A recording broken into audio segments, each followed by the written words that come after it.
Welcome to Samba Samba. Enjoy the video. You start by choosing gear with purpose.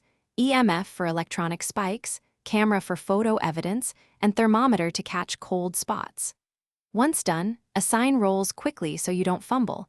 One person watches monitors while another enters.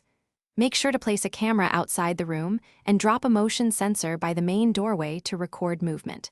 This gets you immediate data, and it forces the ghost to reveal itself early, which saves time and reduces unnecessary roaming. You now gather focused evidence. Sweep the room with the EMF and ask questions with the spirit box. Responses and a jump to level 3 EMF are strong signals. Next, monitor temperature.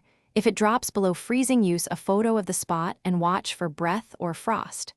Once you suspect handwriting or fingerprints, place a ghost writing book and check door frames with UV. Make sure to verify each clue back at the van before locking in the ghost type to avoid misidentification. You finish by confirming the ghost with a photo or recorded EMF spike and then log timestamps and evidence in the van. Once confident, call out the ghost name or provoke a reaction only when you have an escape plan so you can retreat safely if a hunt starts. If things go wrong, if a hunt begins or teammates vanish, fall back immediately, use a crucifix or smudge stick to buy time, regroup in the van, and reassess equipment before re-entering to avoid more losses. Thanks for watching. Consider subscribing if we helped you.